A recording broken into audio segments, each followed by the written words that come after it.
Welcome back, I'm Ron the Cook. Today we're gonna make a simple and quick winter spiced syrup. Something that's perfect to use for your eggnog or coffee, tea. Pour a little on some cake to make it a little more festive, or in a cocktail. Let's get started. Let's start with our spices. We have a half a teaspoon of cinnamon and a half a teaspoon of nutmeg, both ground. In here we have 4 cloves, 4 cardamom pods, 1 teaspoon of coriander seeds, and 1 star anise. Then we have 3/4 cup of water and 1 cup of white sugar. Starting in a cold pan, we're gonna put in our whole spices. Then we're gonna turn our heat up to a medium-low. Now we're just gonna toast our spices until you can start smelling them. It's a low and slow process. It's gonna take at least 5 to 6 minutes. You don't wanna have a high heat. The reason you don't wanna have a high heat is because you wanna toast these spices low and slow to really get all the oils out of them. Really activate all of that flavor and the essence of the spices. This step takes the longest, but it is also the most important. At this point, we actually want to add 1.5 cups of water to our spices and bring that to a boil.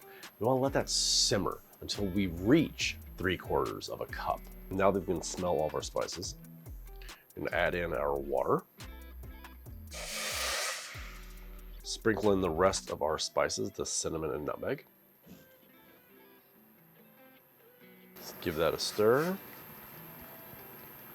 The reason for that is we're making essentially a spiced tea. We want all of those flavors and oils to be drawn out of the spices into our water, which is going to take a little bit of time. Once it comes to a boil, we reduce it down to 3/4 cup, and then we can add our sugar. Now that we've reduced our spiced tea down to 3/4 cup, we're going to add in our 1 cup of white granulated sugar. Mix that real quick so we can get it all incorporated. Now bring it up to a boil and then turn off your heat. Now all we have to do is strain, cool, and bottle our syrup. It's ready to go. If you regularly watch my content, you know how much I love my pour over coffee maker for straining small batches of things like this. Now that we're fully strained, we're gonna bottle it. Our winter spiced syrup. Now obviously, a little taste. It's got a beautiful color to it.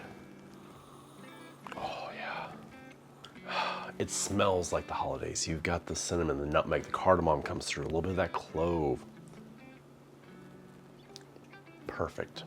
The first thing that hits you is that cinnamon, followed by a little bit of that nutmeg.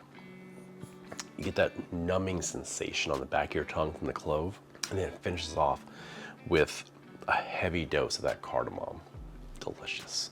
Full recipe in the description below. If you want to check out some of my other holiday recipes, click right there. And if you want to check out some of my cocktails, click up there for Thirsty Thursdays. Until next time, I'm Ron, the Cook.